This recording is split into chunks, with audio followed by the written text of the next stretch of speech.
Allahu akbar, Allahu akbar.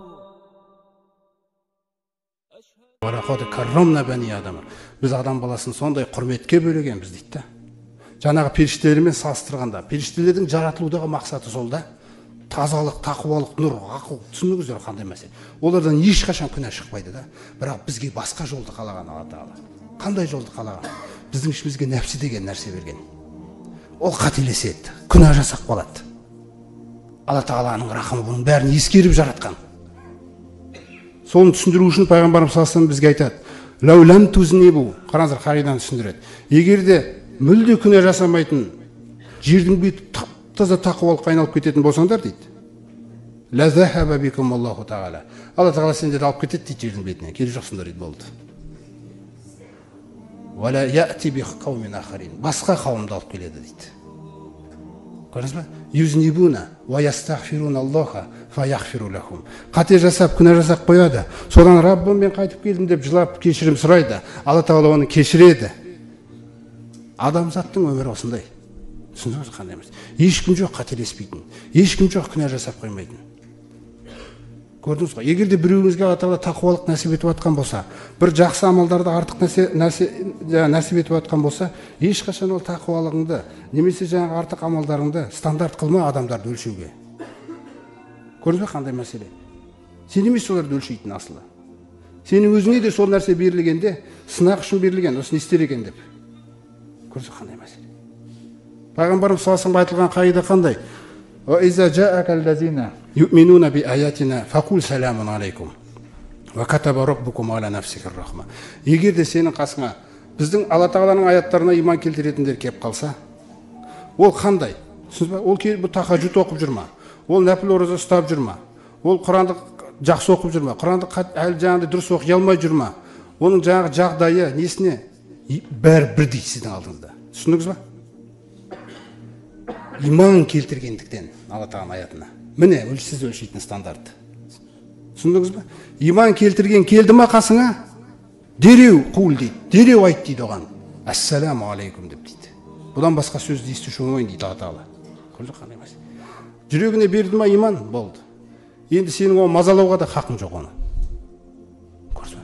Сондықтан сахабалар секілді бір-бірін адам мазалай бермеу керек. Бір-біріңе тыныштық беріңдер. Келесің ба, бір пайда бере аласың ба? Бер. Күшіңмен пайда бере аласың ба? Біліміңмен пайда бере аласың ба? Малыңмен пайда бере аласың ба? Жаныңмен, көңіліңмен пайда бере аласың ба? Бер. Бере алмайсың ба? Мазасын алма адамның. Осындай мәселеде. Ешкімді мазаламау керек. Мысалы, жаңағы мына ой деген мәселеге айтайық осы жерде. Мысалы, бізден отбасы мәселесінде ерлі-зайыптылардың өмірінде бүгінгі күні мысалы талақ деп айта салатын нәрселер бар ғой. Сол талақтың көбісі бір шариғат бір жақсы көріп, шариғатқа бойұсынып, бір исламды жақсы танығаннан айтылып жатқан талақ емес ол.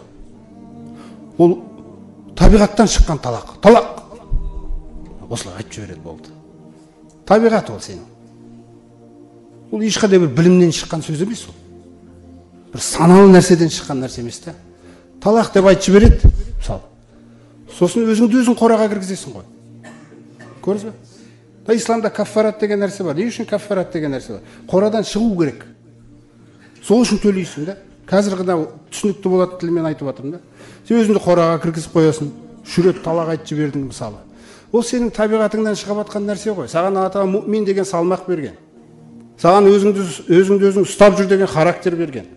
Салмақты бол, асықпа деген сипаттарды берген да.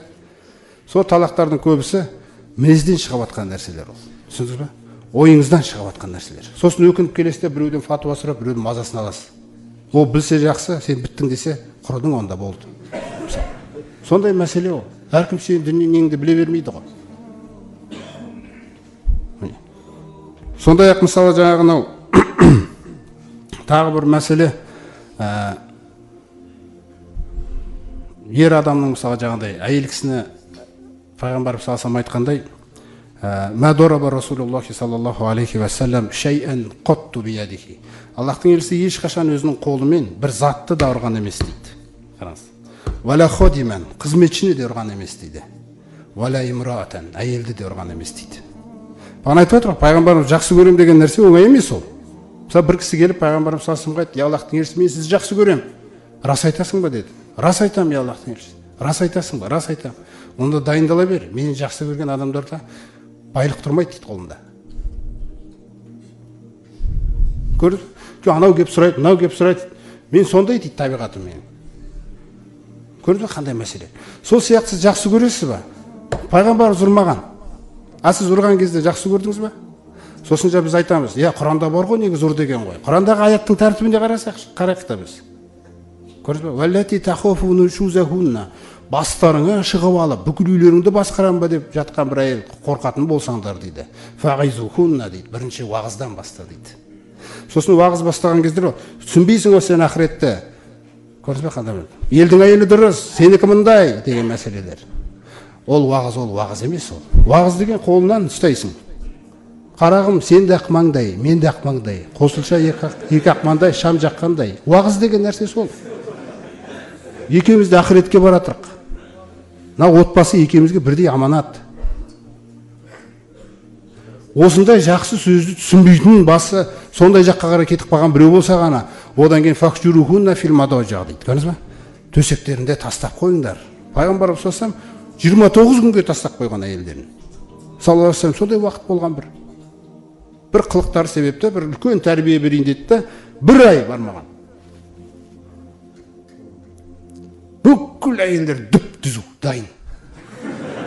Күн өтіп жатыр, 2 күн, 3 күн өтті, 4 күн өтті, 5 күн өтті, радиаллаху анху, барлығына Алла риза болсын. Содан жаңағы Айша анамыз 29-шы күні дейді, пайғамбарымыз үйге кіріп келе жатыр дейді. Сосын жаңағы Аллах дегенше әлі бір күн бар ғой деп. Аш-шахру тисатуа жаңағы ишруна яуман. Ай деген 29 күн ғой, ей Айша деп айтты дейді. Қандай мәселе. Содан жаңағы қайтаран өмір. Ол мәселе. Сосын сен оны төсекте мына жаққа жатқызып қоятын болғаннан кейін сенде де бір жаңағы не болу керек қой, дұрыс мәселелер. Түсіндіңіз ба? Әрдайым сол мәселелер. Әйел кісілерге фассолихат уатал әдемі қағида береді. Салиқалы әйелдер дегеніміз дейді. Олар мынандай дейді. Қонитатун дейді. Олар бойұсынғыш дейді. Бойұсынып жүреді дейді Алла тағала. Раббымның разылығы қайда дегенде. Көрдіңіз ба? Сосын өмірі қалай риза болады? Жаңағы пайғамбарымыз әдемі түрде оған бір есікті көрсетіп береді. Ла туаддил мар'ату хаққа раббиха хатта туадди хаққа заужиха дейді. Қараңыздар. Ешбір әйел адам күйеуінің хақысын бермейінше Алланың хақысын бере алмайды дейді. Яғни бұл не деген сөз асылы? Егер де күйеуі дұрыс болса, әйел артында тұрып кіріп кетеді деген сөз жәннатқа болды. Проблема жоқ. Түсіндіңіз бе? Артында жүріп кіріп кетеді. 5 уақыт намазы, оразасы, нелері бар болды. Болды. Осы мәселе. Осылай байлану керек ақыретке. Көрдіңіз бе? Міне сондықтан әрбір істі, жаңағындай отбасылық мәселеде болсын, саудаңызда болсын, қарым-қатынаста болсын, қай жерде болсын, біреуге сөйлейін деп жатқан кезде, біреуге ұрсайын деп жатқан кезіңде, біреуге бірдеңе түсіндірейін деп жатқан кезде, қай жағдайда болмасын, өзіңізге сұрақ қойыңыз. Аллах тағаланың елшісі қалай істер еді деген. Егер осы сұрақты сіз қойсаңыз, сізден бақытты адам жоқ. Түсіндіңіздер қандай мәселе? Түп-түзу болады әрбір ісіңіз. Міне осындай мәселе. Егер бұл сұрақ сізді уайымдатпаса, онда көптеген істерімізде біз өз бетімізше істеп жүрміз.